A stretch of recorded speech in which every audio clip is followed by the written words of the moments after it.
Toko sembako milik Pak Haji Amin berdiri di ujung kampung. Bangunannya sederhana, cat hijau muda mulai pudar, namun tak pernah sepi pembeli. Sejak subuh hingga malam, orang datang silih berganti. Ada ibu rumah tangga, buruh tani, pedagang kecil, bahkan warga desa sebelah. Semua punya satu alasan sama. Belanja di sana selalu terasa menguntungkan. Pak Haji Amin terkenal ramah, janggutnya rapi, sarungnya bersih, pecinya jarang lepas dari kepala. Senyumnya teduh, suaranya lembut, tutur katanya halus. Setiap melayani, ia selalu menambahkan sedikit lebih dari yang dibeli. Beras 1 kilo bisa jadi lebih, gula setengah kilo terasa penuh, minyak goreng seolah tak pernah kurang Pak Haji. Timbangannya kayaknya kelebihan, ujar Bu Sari suatu pagi sambil tertawa kecil. Pak Haji Amin menggeleng pelan. "Ah, paling perasaan panjenengan saja Bu, biar berkah." Ucapan itu terdengar wajar, bahkan menenangkan. Orang-orang mengangguk, tersenyum, lalu pulang dengan hati puas. Namun bagi sebagian pedagang lain, pemandangan itu menimbulkan rasa tidak enak. Toko-toko sekitar mulai kehilangan pelanggan. Mereka heran bagaimana Pak Haji Amin bisa bertahan menjual murah, memberi lebih, tetapi tetap berkembang pesat. Tidak masuk akal, gumam Pak Royak, pemilik toko di seberang jalan. Kalau terus begitu, dia rugi. Pak Rojak pernah mencoba mengintip timbangan di toko Pak Haji Amin. Timbangan besi tua itu tampak biasa, berkarat di beberapa sisi. Jarumnya sedikit miring, namun setiap kali digunakan, angka selalu menunjukkan lebih berat dibandingkan ukuran normal. Suatu siang, saat toko agak lengang, Pak Rojak memberanikan diri bertanya, "Pak Haji, timbangannya nggak mau saya cek," ucapnya setengah bercanda. Pak Haji Amin tersenyum tipis. "Kalau alat ini dibuka sembarangan, bisa marah," jawabnya ringan. Jawaban itu membuat Pak Rojak terdiam. Ia tertawa kaku, lalu pergi tanpa melanjutkan pembicaraan. Entah kenapa, ada rasa dingin menjalar di punggungnya. Hari demi hari berlalu, toko Pak Haji Amin semakin ramai. Gudang tak pernah terlihat penuh, tetapi barang selalu tersedia. Anehnya, beberapa pelanggan lama mulai jarang terlihat.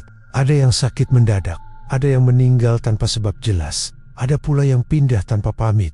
"Bu Sari kemana?" tanya seorang warga. "Katanya jatuh sakit," jawab yang lain. Cepat sekali memburuknya. Kabar itu tidak langsung dikaitkan dengan toko sembako. Semua dianggap kebetulan. Hingga suatu sore, seorang pemuda bernama Arif datang berbelanja. Wajahnya pucat, matanya cekung, langkahnya lemah. "Beras 2 kilo Pak," ucap Arif pelan. Pak Haji Amin menimbang dengan tenang. Jarum bergerak lebih jauh dari angka seharusnya. Seperti biasa, ia tidak mengurangi. "Kamu kelihatan capek," kata Pak Haji Amin sambil memasukkan beras ke kantong plastik. "Entah kenapa, Pak, sejak sering belanja di sini, badan rasanya cepat lelah," jawab Arif jujur.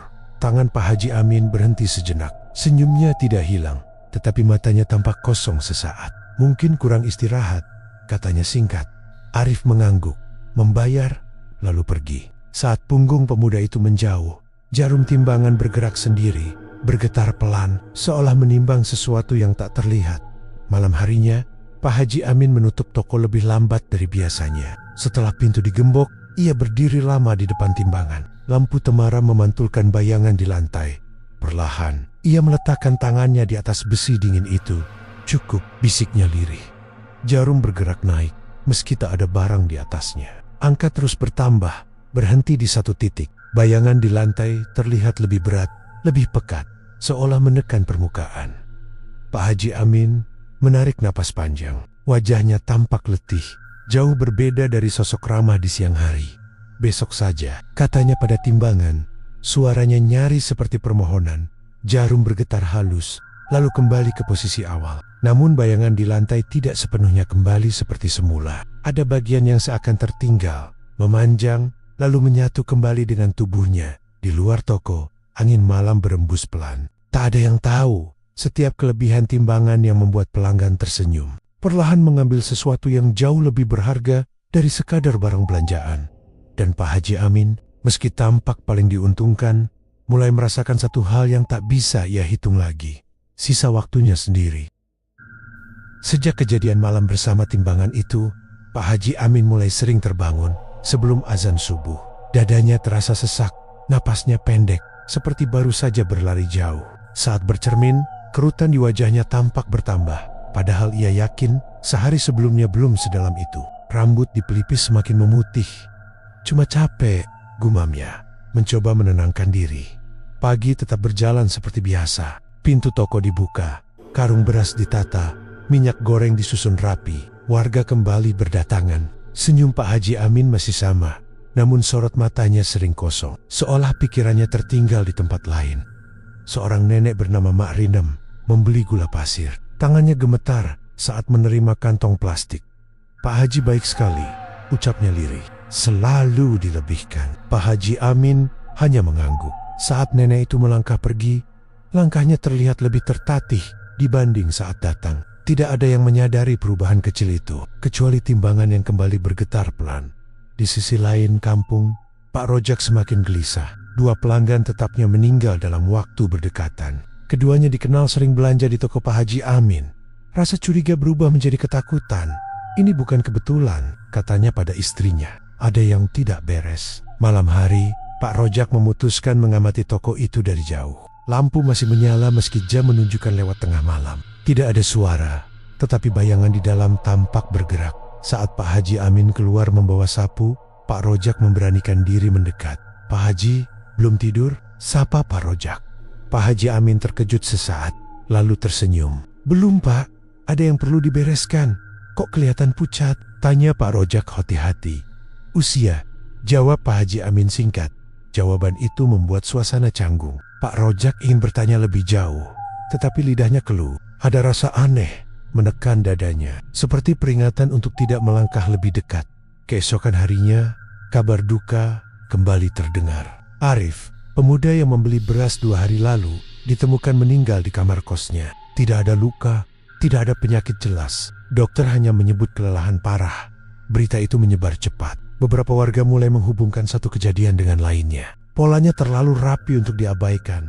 Semua yang sering belanja di sana, bisik seseorang di warung kopi. Pak Haji Amin mendengar desas-desus itu, tetapi tetap membuka toko. Tangannya kini sering bergetar saat menimbang. Jarum besi terasa lebih berat dari biasanya, seakan menahan beban tak kasat mata. Seorang ustaz muda datang menjelang sore. Pakaiannya sederhana, matanya tajam. "Saya mau beli minyak," katanya singkat. Saat timbangan diletakkan, jarum bergerak cepat. Ustadz itu memperhatikan dengan seksama.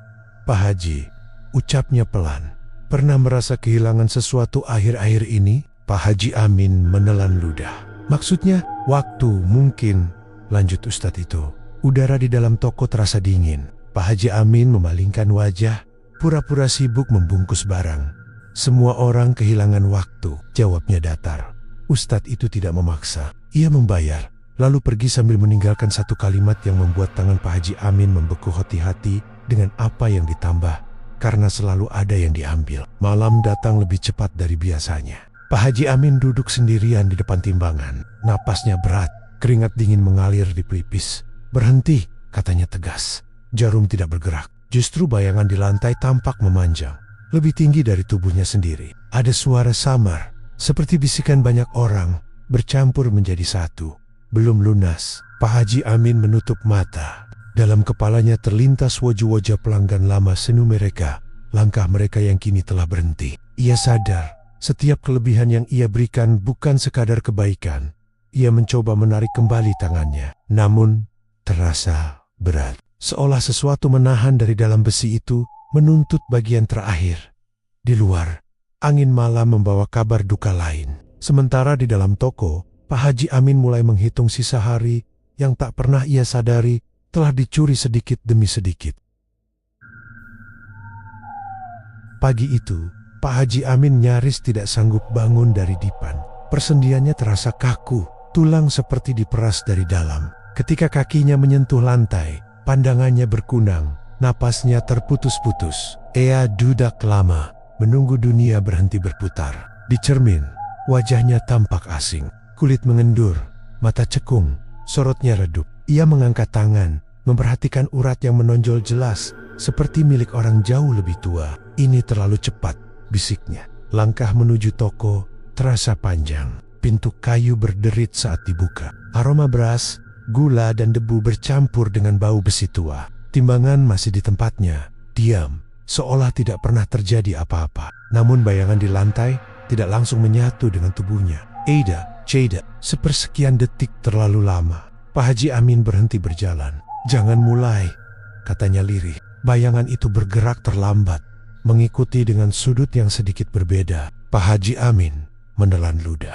Ia tahu kendali mulai lepas. Beberapa pembeli datang seperti biasa. Seorang ibu muda membeli telur.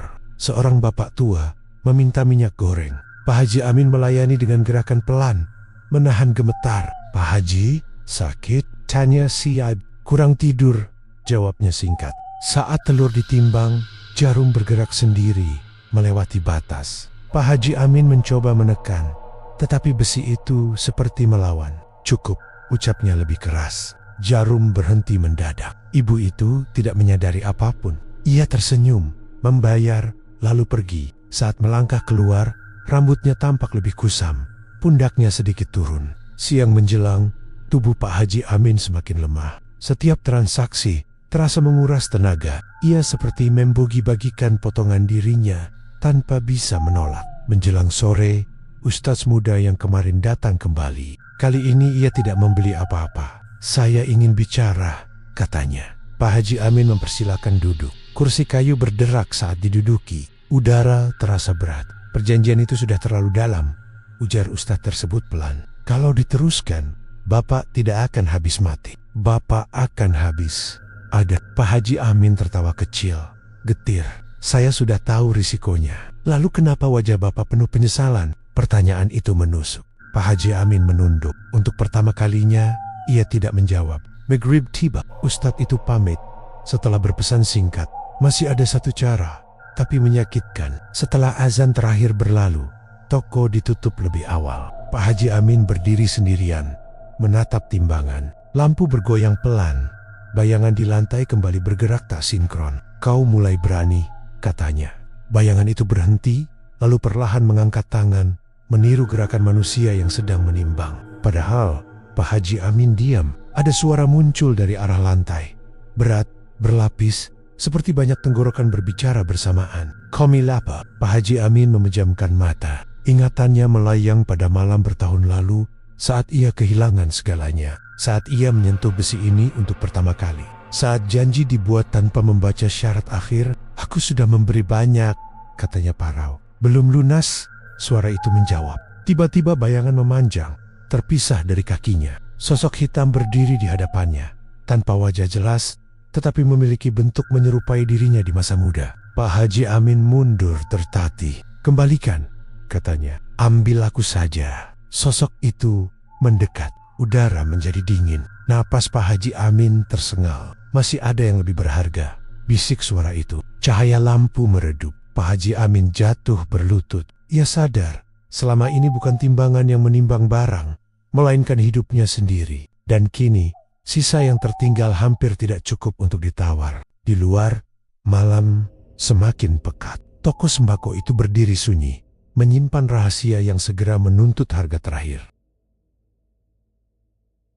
Tubuh Pak Haji Amin tergeletak di lantai, hingga fajar hampir menyingsing. Udara dingin merayap melalui celah papan, membuat persendiannya kaku. Saat kelopak matanya terbuka, lampu toko masih menyala redup, berayun pelan, memantulkan bayangan yang kini kembali menempel di kakinya. Namun, bentuknya tidak lagi sama, lebih kurus, lebih panjang, seperti milik orang lain. Ia bangkit perlahan, setiap tarikan napas terasa asing, seakan paru-parunya tidak sepenuhnya miliknya lagi. Langkah menuju wastafel pendek terasa berat. Air yang menyentuh wajahnya dingin, tetapi tidak menyegarkan. "Aku belum mati," gumamnya lirih. Di luar, ayam jantan berkokok. Kehidupan kampung kembali bergerak, seolah malam kelam tidak pernah terjadi. Pak Haji Amin membuka pintu toko dengan tangan gemetar. Beberapa warga sudah menunggu, membawa kantong belanja. "Pak Haji, kok pagi sekali buka?" tanya seorang bapak. Ia mengangguk pelan. Rezeki tidak boleh ditolak. Kalimat itu terasa pahit di lidahnya. Transaksi berlangsung lambat. Setiap kali timbangan digunakan, dada Pak Haji Amin berdenyut nyeri. Jarum bergerak halus, terlalu patuh, seolah tahu kapan harus berhenti. Tidak ada kelebihan hari itu. Angka pas, tanpa tambahan. Seorang ibu mengerutkan kening. "Biasanya lebih, Pak." Pak Haji Amin tersenyum tipis. Hari ini cukup. Ibu itu terlihat kecewa, lalu pergi. Saat punggungnya menjauh, Pak Haji Amin merasakan sesuatu mengalir kembali ke tubuhnya, seperti embusan napas pendek. Namun rasa itu cepat menghilang, digantikan tekanan di tengkuk. Menjelang siang, Ustadz muda kembali muncul. Wajahnya tampak serius. "Semalam Bapak bertemu," katanya tanpa basa-basi. Pak Haji Amin menunduk. Ia menagih. "Lalu Bapak memberi apa?" "Pelem." Ustadz itu menarik kursi, duduk lebih dekat. "Harga terakhir biasanya bukan harta, bukan pula usia." Pak Haji Amin menatapnya. "Lalu apa?" "Pengganti," jawab Ustadz tersebut pelan. Kata itu menggantung di udara. Pak Haji Amin teringat bayangan hitam yang menyerupai dirinya. Sosok muda, tegap, tanpa rasa sakit. "Kalau saya menolak?" tanya. "Bapak akan tetap berdagang," ujar Ustadz itu. "Namun bukan sebagai manusia." Sore datang bersama mendung. Toko ditutup lebih awal. Pak Haji Amin duduk sendirian, memandangi timbangan. Bayangan di lantai kembali bergerak, kini mendahuluinya. "Kau menunda." Suara berat itu muncul. "Aku ingin berhenti," kata Pak Haji Amin tegas. Bayangan tertawa, suara kering tanpa emosi. Tidak ada berhenti, hanya berganti. Lantai terasa dingin saat sosok hitam keluar sepenuhnya. Ia berdiri tegak, wajahnya semakin jelas. Mata kosong, senyum tipis yang dulu sering dipakai Pak Haji Amin melayani pembeli. "Ambil aku," kata Pak Haji Amin. Suaranya bergetar. "Lepaskan mereka." Sosok itu mendekat, menempelkan tangan ke dada Pak Haji Amin. Sentuhannya dingin, menembus kulit. "Kau sendiri yang menawarkan," bisiknya. Rasa nyeri menjalar cepat. Ingatan Pak Haji Amin berkelebat. Masa kecil, perjuangan doa-doa yang kini terasa jauh. Napasnya tersengal. Di luar, hujan mulai turun. Di dalam toko, dua bayangan tumpang tindih, lalu perlahan menyatu kembali. Lampu berkedip, kemudian stabil.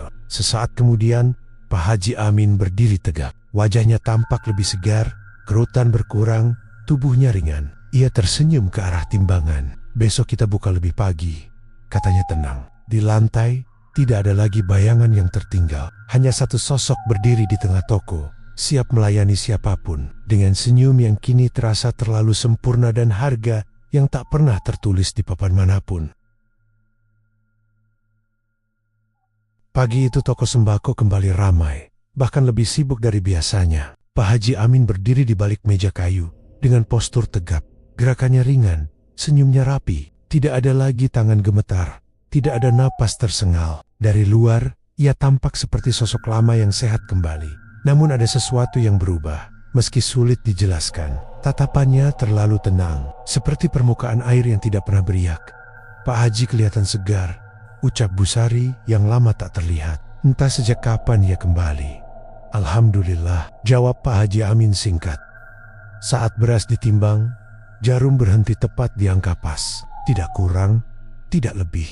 Bu Sari memperhatikan, berharap ada tambahan seperti dulu. "Biasanya dilebihkan," katanya sambil tersenyum canggung. Pak Haji Amin menatapnya sesaat lebih lama. "Sekarang tidak perlu," katanya pelan.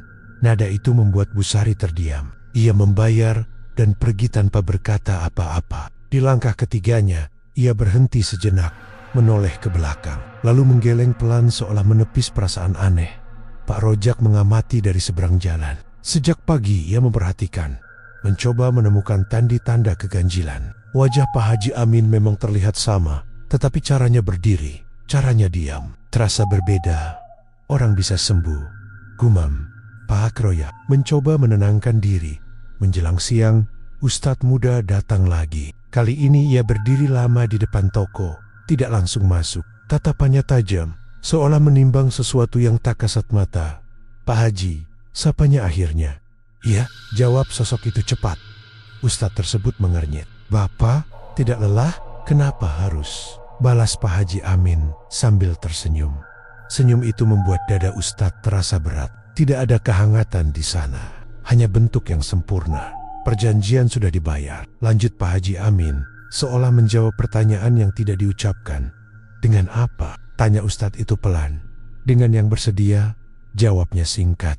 Ustadz itu mundur satu langkah. "Kalau begitu, siapa yang berdiri di depan saya sekarang?" Pertanyaan itu menggantung. Pak Haji Amin tidak langsung menjawab. Ia meraih karung beras, mengangkatnya tanpa kesulitan, lalu meletakkannya kembali.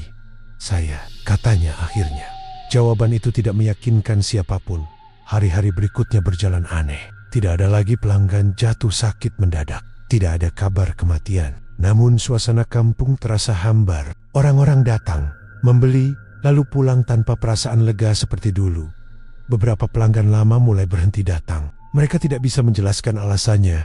Rasanya dingin, ujar seorang ibu. Padahal tempatnya sama. Malam hari, toko tetap buka lebih lama. Lampu menyala terang. Dari keyohan, Pak Haji Amin terlihat berdiri diam berjam-jam tanpa duduk. Di dalam, timbangan kini benar-benar patuh. Tidak pernah bergerak sendiri. Tidak pernah bergetar. Seolah sudah mendapatkan apa yang diinginkan. Pak Haji Amin berdiri di depannya, menatap bayangan di lantai. Bayangan itu bergerak bersamaan, tanpa jeda. Kita cocok, katanya pelan. Tidak ada jawaban, tidak ada bisikan. Kesunyian justru terasa lebih menekan. Suatu malam Pak Rojak memberanikan diri masuk. Ia berdiri di depan meja, menatap wajah Pak Haji Amin dari jarak dekat. Kamu bukan dia, katanya tiba-tiba. Pak Haji Amin mengangkat alis. Apa maksudmu? Dia kalau tersenyum, matanya ikut hidup. Lanjut Pak Rojak. Kamu tidak. Hening beberapa detik. Lalu Pak Haji Amin tersenyum lebih lebar. Manusia berubah, katanya. Pak Rojak mundur perlahan. Keringat dingin mengalir di pelipisnya. Ia merasa sedang berbicara dengan sesuatu yang mengenakan wajah orang yang dikenalnya. Setelah toko ditutup, Pak Haji Amin berdiri sendirian. Ia membuka laci, mengeluarkan peci lama yang dulu sering dipakai salat subuh. Ia memandanginya lama. Masih ada yang tersisa, katanya lirih. Dari sudut ruangan, bayangan di dinding tampak lebih gelap dari seharusnya, seolah menunggu giliran. Toko itu tetap berdiri, tetap menjual kebutuhan hidup. Namun kini, dijaga oleh sesuatu yang tidak lagi tahu bagaimana rasanya menjadi manusia sepenuhnya.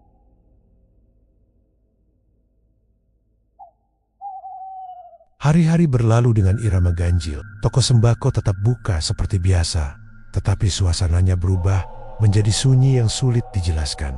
Orang-orang datang bukan karena senang, melainkan karena kebiasaan lama yang belum sempat ditinggalkan. Mereka membeli cepat, berbicara seperlunya, lalu pergi tanpa menoleh.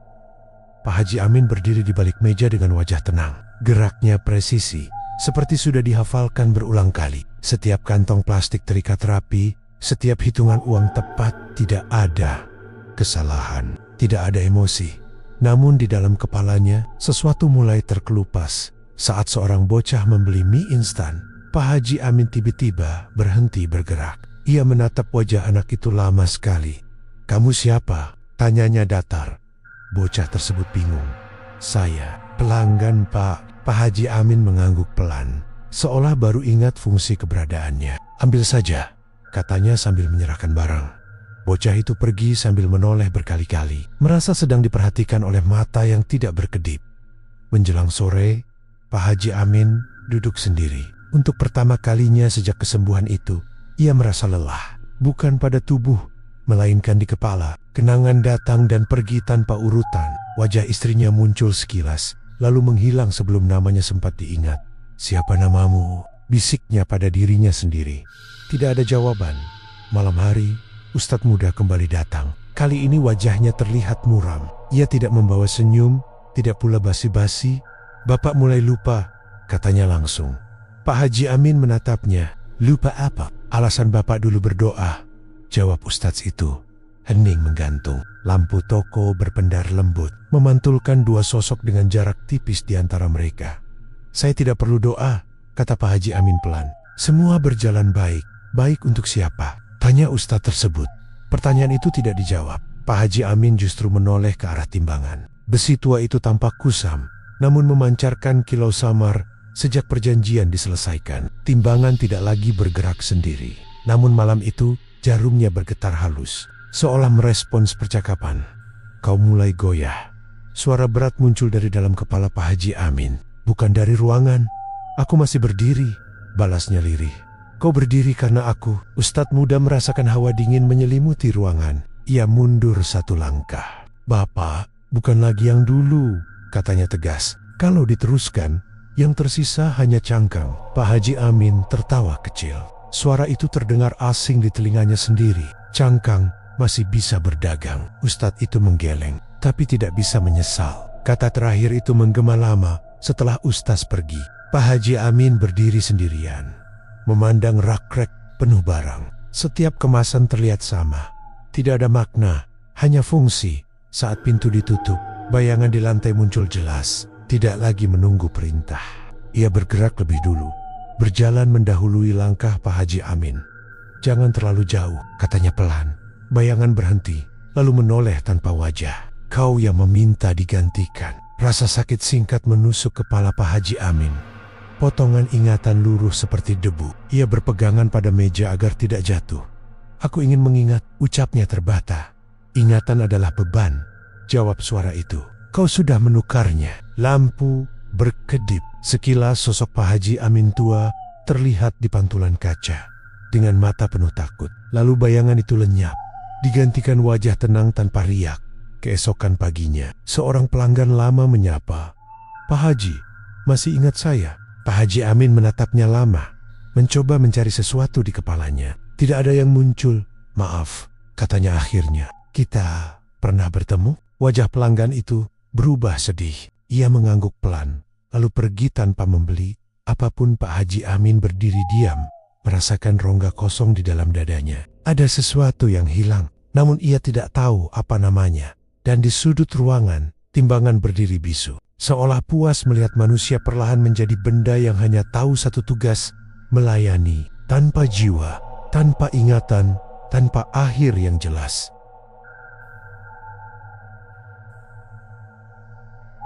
Subuh datang dengan suara azan yang terdengar jauh, seakan berasal dari ujung lorong panjang. Pak Haji Amin berdiri di dalam toko, belum menutup mata semalaman. Rak-rak penuh barang tersusun rapi, namun semuanya terasa asing. Ia menyentuh karung beras, berharap muncul rasa akrab. Tidak ada, hanya ding. Langkah kaki terdengar dari luar. Seorang warga tua melintas, menatap ke dalam dengan ragu, lalu berjalan lagi. Biasanya orang itu selalu menyapa. Kali ini tidak. Pak Haji Amin menatap tangannya sendiri. Garis-garis di telapak terlihat jelas, tetapi maknanya kosong. Ia mencoba mengingat gerakan salat. Tubuhnya tahu posisi, namun kepalanya tidak mengikuti. "Elahu," ucapnya, terhenti. Kata berikutnya tidak datang. Lidahnya kelu, seperti lupa fungsi. Ia menurunkan tangan, napasnya berat. "Apa yang hilang?" bisik. Jawaban muncul tanpa suara, langsung di dalam pikiran. Arah pagi berjalan lambat. Beberapa pembeli masuk, mengambil barang, membayar. Tidak ada percakapan panjang, tidak ada senyum yang tulus. Pak Haji Amin melayani dengan cepat, seperti mesin yang sudah disetel. Seorang anak kecil menatapnya lama. "Pak, kenapa matanya kosong?" tanyanya polos. Ibunya menarik tangan anak itu. "Jangan kurang ajar," bisiknya. Pak Haji Amin tidak tersinggung. Ia bahkan tidak paham maksud pertanyaan itu. Kosong terasa normal baginya sekarang. Siang hari, Ustadz muda datang lagi. Wajahnya tampak lebih pucat dari biasanya. Ia berdiri di depan meja tanpa duduk. "Bapak masih mencoba berdoa?" tanyanya pelan. Pak Haji Amin mengangguk ragu. "Aku lupa caranya." Ustadz itu menutup mata sesaat. "Itu tanda terakhir." "Tanda apa?" tanya Pak Haji Amin. "Manusia yang kehilangan doa tidak punya penyangga," jawab ustaz tersebut. "Kalau jatuh, tidak ada yang menahan." Pak Haji Amin menatap timbangan. "Aku masih berdiri karena sesuatu memegang," balas ustaz itu.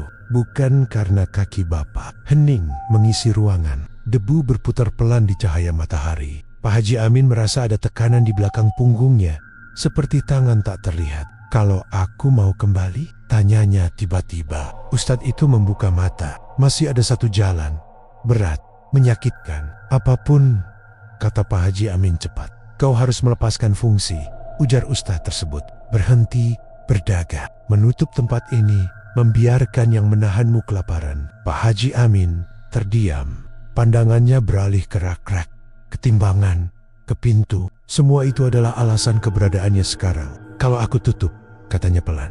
"Siapa aku?" Ustadz itu tidak menjawab. Ia hanya menatap dengan sedih, lalu melangkah pergi. Sore turun dengan awan gelap.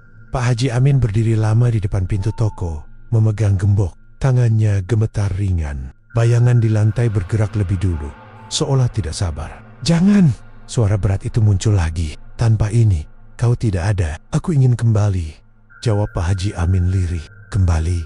Ke apa?" tanya suara itu mengejek. Ingatan samar muncul. Wajah bau tanah basah, doa pendek sebelum tidur. Semua itu terasa jauh, hampir tidak nyata. "Aku ingin takut lagi," kata Pak Haji Amin. "Aku ingin menyesal." Bayangan tertawa pelan. "Itu kelemahan." Petir menyambar, cahaya putih menyinari ruangan sesaat. Dalam kilatan itu, Pak Haji Amin melihat pantulan dirinya di kaca. Wajah tanpa ekspresi, mata kosong, senyum kaku. Ia tidak mengenali sosok itu. Tangannya mencengkeram gembok lebih kuat. Napasnya tersengal, bukan karena lelah, tetapi karena ragu yang akhirnya muncul kembali. Di luar, hujan mulai turun. Di dalam, keputusan belum dibuat. Timbangan berdiri diam, menunggu hasil. Dan untuk pertama kalinya sejak lama, Pak Haji Amin merasakan sesuatu yang hampir terlupakan, takut kehilangan dirinya sendiri sepenuhnya. Hujan berhenti menjelang malam, menyisakan bau tanah basah yang menempel di udara. Pak Haji Amin masih berdiri di depan pintu, gembok tergenggam erat. Dadanya naik turun, bukan karena letih, melainkan karena keputusan yang belum tuntas. Lampu di dalam toko menyala stabil, memantulkan kilap rak-rak yang menunggu tangan untuk bekerja. Bayangan di lantai mendahului langkahnya, berdiri tepat di depan timbangan. Bentuknya lebih tebal dari gelap malam, seperti bayang yang diberi bobot. Pak Haji Amin melangkah masuk, menutup pintu tanpa mengunci. "Kau ragu?" Suara berat itu menyelinap. "Aku memilih," jawabnya pelan. Bayangan bergeser, seolah tersenyum. "Pilihanku memberi hidup, pilihanmu mengambil segalanya," balas Pak Haji Amin. Suaranya bergetar. Ia mematikan satu lampu. Ruangan meredup. Rak gula tenggelam dalam bayang. Ia mematikan lampu lain. Cahaya tersisa hanya satu, tepat di atas timbangan. "Kau lupa fungsi," ujar suara itu. "Tanpa timbang, kau hilang." Pak Haji Amin mendekat. Tangannya menyentuh besi dingin. Dulu sentuhan itu memberi kuasa. Kini rasa mual merayap. "Aku ingat doa," katanya. Meski kalimat itu terasa rapuh, bayangan bergetar. "Kau ingat bunyi, bukan makna." Ia menarik napas panjang, lalu menggeser timbangan dari meja. Besi itu berat, lebih dari wajar. Lantai berderit, seakan menolak. Bayangan menempel erat, mengikuti gerakannya. "Letakkan," perintah suara itu. "Tidak," jawab Pak Haji Amin singkat. Ia menyeret timbangan ke sudut ruangan, dekat pintu belakang yang jarang dibuka. Saat besi menyentuh dinding, udara mendadak dingin. Napasnya membeku di dada. Kelaparan datang, ancam suara itu. "Aku butuh arus. Aku berhenti mengalir," katanya lirih. Ketukan terdengar dari luar. Pak Rojak berdiri di ambang, wajahnya cemas. "Pak Haji." Lampu mati satu-satu. "Ada apa?" tanya Pak Haji Amin menoleh. "Pulanglah." "Kenapa?" desak Pak Rojak. "Karena malam ini bukan untuk belanja." Pak Rojak menelan ludah, melangkah mundur. "Kalau perlu bantuan, doakan," potong Pak Haji Amin.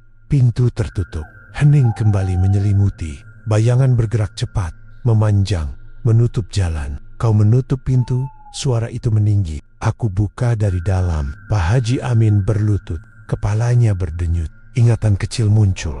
Sujud di sajadah tipis. Suara hujan di atap. Nama yang hampir lupa. Ia mengeja pelan, tersendat. "Oh, lah." Bayangan menjerit tanpa suara. Lampu berkedip. Rakbag, kantong plastik bergesek, seolah disentuh angin. "Kau mengundang sakit," kata suara itu. Kini lebih dekat. "Aku menerima," jawab Pak Haji Amin. Ia bangkit, meraih gembok, lalu mengunci pintu dari dalam. Klik logam terdengar tegas. Bayangan mundur setapak, lalu berhenti. "Tanpa pembeli, aku lapar," geram suara itu. "Laparlah," kata Pak Haji Amin. Matanya basah. Lampu terakhir dipadamkan. Gelap menyelimuti, kecuali garis tipis cahaya dari celah pintu belakang. Dalam temaram, timbangan bergetar keras, menghantam dinding. Besi berdecit, lalu sunyi. Waktu berjalan lambat. Keringat dingin mengalir di punggung. Perutnya melilit kepala ringken. Bayangan kini mengecil, seperti kain basah yang kehilangan bentuk. "Kau melemah," Suara itu terengah. Seperti aku, jawab Pak Haji Amin. Ketukan lagi terdengar, lebih pelan. Suara Ustadz muda dari luar. Buka, jangan sendirian. Pak Haji Amin menggeleng, meski tahu tak terlihat. Pakan, kau tidak harus mati, ujar Ustadz itu. Aku harus berhenti, balasnya. Bayangan merayap ke kaki, mencoba melekat. Pak Haji Amin berdiri tegak, meski lututnya goyah. Pergi, katanya. Tidak ada ledakan, tidak ada teriakan. Hanya desah panjang, seperti napas yang dilepaskan paksa. Bayangan menipis, lalu menghilang ke lantai, menyisakan dingin yang perlahan memudar. Pak Haji Amin merosot duduk, dadanya sakit namun ringan. Di kegelapan, ia menangis tanpa suara, merasakan takut yang utuh. Pintu tetap terkunci, toko berhenti bernapas. Di luar, hujan kembali turun, lembut. Di dalam, timbangan terdiam. Dan untuk pertama kalinya, kelaparan itu bukan lagi penguasa melainkan ujian yang menunggu fajar. Fajar datang tanpa suara. Cahaya tipis menyelinap melalui celah pintu belakang, menyapu lantai toko yang dingin. Pak Haji Amin terbangun dalam posisi duduk, punggung bersandar pada dinding, kepalanya berat, tenggorokan kering, tubuhnya seperti habis diperas semalaman. Namun ada satu hal yang terasa jelas, sunyi itu berbeda, tidak menekan, tidak mengintimidasi. Ia berdiri perlahan, kakinya gemetar, tetapi menahan. Rak-rak masih utuh, barang-barang tersusun rapi, seolah tidak pernah ada perlawanan. Timbangan tergeletak miring di sudut, besinya kusam, jarum patah di angka 0. Sudah selesai? Bisik. Tidak ada jawaban. Pintu diketuk pelan. Pak Haji Amin berjalan tertatih, membuka kunci. Ustadz muda berdiri di luar, wajahnya lega, bercampur khawatir. Bapak hidup, ucapnya lirih. Pak Haji Amin mengangguk. Aku kembali. Ustadz itu melangkah masuk, mengamati ruangan. Tempat ini kosong. Harus begitu, jawab Pak Haji Amin. Pagi menyebar cepat. Warga berkumpul di depan toko yang kini tertutup rapat. Kabar menyebar lebih cepat dari angin. Pak Rojak berdiri paling depan. Pak Haji, kenapa tutup? Tanya. Pak Haji Amin keluar. Wajahnya pucat namun jernih. Karena aku berhenti.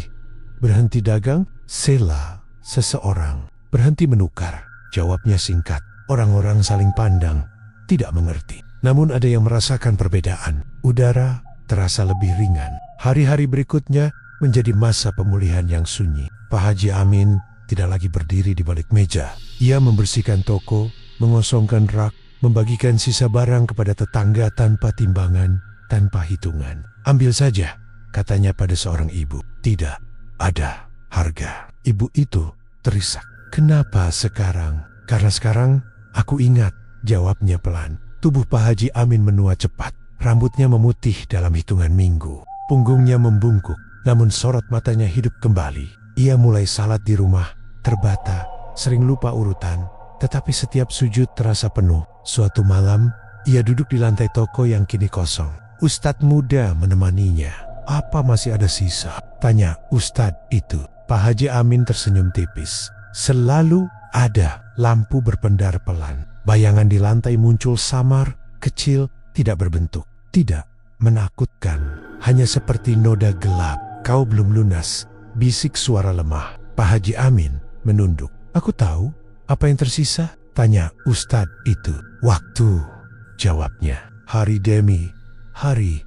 Pak Haji Amin jatuh sakit. Bukan penyakit aneh, hanya usia yang mengejar. Ia menerima dengan tenang. Tidak ada keluhan, tidak ada penyesalan yang disembunyikan. Suatu sore, Pak Rojak menjenguk. Kalau dulu aku lebih berani, katanya.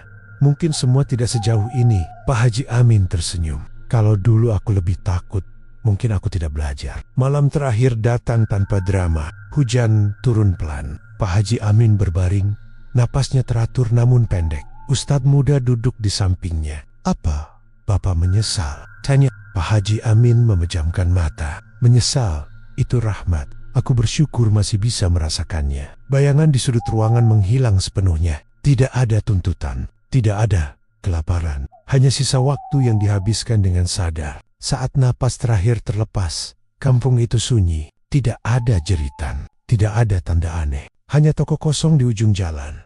Pintunya tertutup rapat. Timbangan rusak disandarkan di dinding, sebagai peringatan bisu. Orang-orang melewati tempat itu dengan langkah pelan. Sebagian berhenti sejenak, mengingat sosok yang pernah memberi lebih, lalu mengambil lebih banyak dari yang seharusnya. Kini, yang tertinggal hanyalah cerita tentang harga yang tidak pernah disebutkan, dan keberanian terakhir untuk membayarnya dengan menjadi manusia kembali.